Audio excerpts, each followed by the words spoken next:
Bonjour, docteur Chérifa Onifad. Bonjour, docteur Sapel. Pour la première fois, vous êtes venu parler d'un sujet qu'on a très peu abordé dans les JPRS jusqu'à présent. Oui, C'est l'apnée du sommeil, en général les troubles du sommeil chez la personne âgée. oui, Vous avez une double compétence, double formation, double activité maintenant. Vous êtes gériatre et vous oui, êtes dans un centre de sommeil à Bordeaux. c'est Donc ça. on va vous poser des questions autour de ces deux compétences. Très bien. Donc qu'est-ce qu'on aurait à dire comme ça d'entrée de jeu sur les liens entre l'apnée du sommeil et la personne âgée? Alors, ce qu'on pourrait dire, en fait, c'est que déjà la prévalence est très importante chez le sujet âgé, donc elle est aux alentours de 25%, ce qui est quand même énorme. Et encore plus, en fait, dans les EHPAD, les maisons de retraite, les établissements d'hébergement pour les personnes âgées, elle est aux alentours de 45%. Pourquoi cette Euh, différence?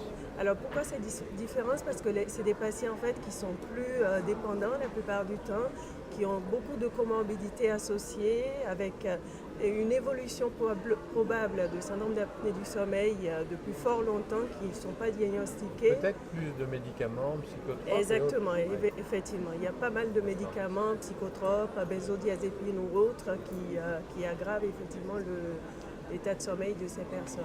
Vous faites de l'exercice pas que chez la personne âgée. Non. Quelle différence vous voyez dans ces syndromes d'apnée du sommeil? Alors, quelle différence? La grande différence, c'est au niveau des comorbidités, en fait, principalement. Donc, les Plus sujets... difficile à soigner. Oui, tout à fait. Voilà. Avec plus de... une prise en charge quand même plus adaptée, avec une évaluation plus élargie, une évaluation gériatrique, donc plus élargie, avec une prise en charge globale, en fait, principalement chez le sujet âgé.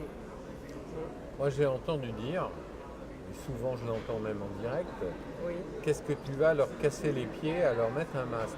Mais dans votre expérience, qu'en est-il? La qualité de vie.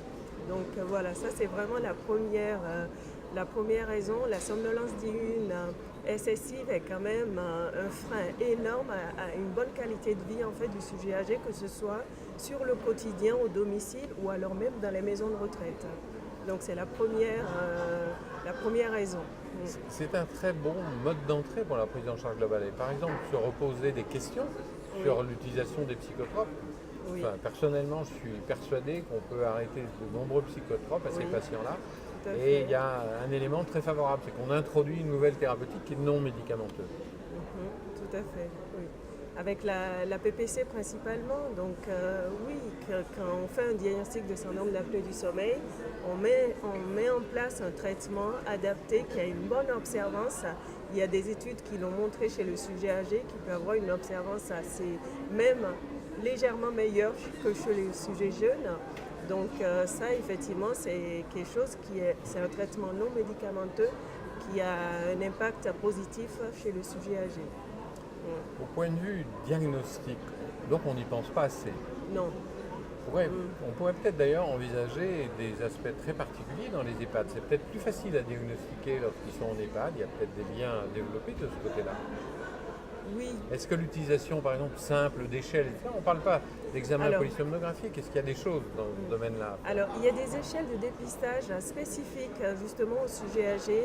Donc, principalement en premier, en fait, il y a l'ODSI qu'on a présenté hier justement dans notre atelier, qui est très spécifique et assez même meilleur que l'échelle d'Epworth, par exemple, chez les sujets âgés. Il y a cette échelle. En dehors de l'ODSI, il y a l'ONSI, qui est une échelle en fait également qui peut être réalisée en fait toute une nuit, qui a besoin d'un personnel soignant justement pour évaluer le patient.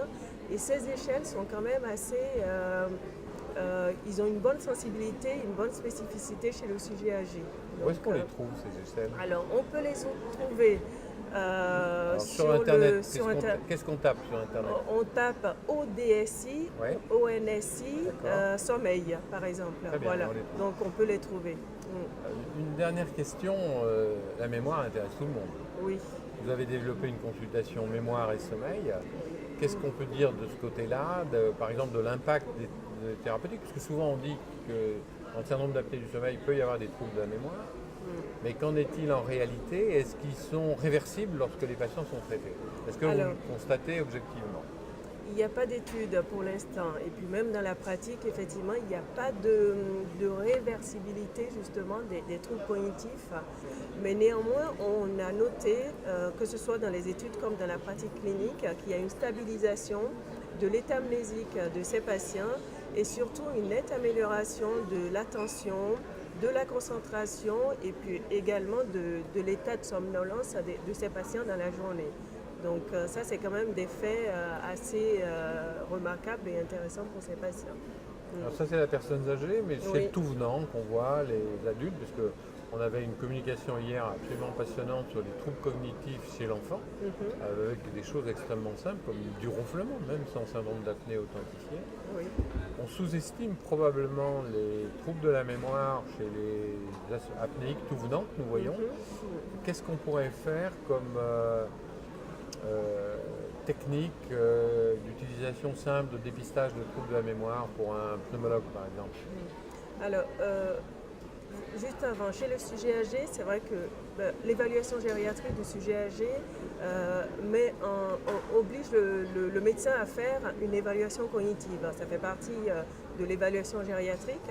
Et ce qui pourrait être fait effectivement chez un patient éventuellement plus jeune, ça peut être le MMS, donc, qui est le test de base sur 30.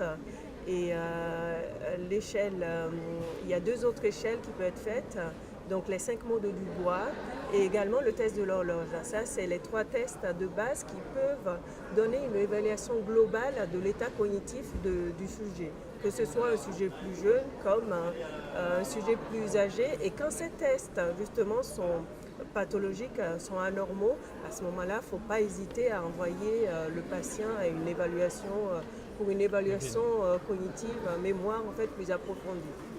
Très bien. Et si vous disiez simplement en une phrase un message fort après cet atelier? Alors ce que je dirais, c'est la mobilisation des gériatres sur les troubles du sommeil et le syndrome d'apnée du sommeil du sujet âgé. C'est les stimuler à y penser, donc qu'on soit tous ensemble pour faire avancer le sommeil du sujet âgé. Parfait, merci Chérifa Oli. Merci Dr Samuel.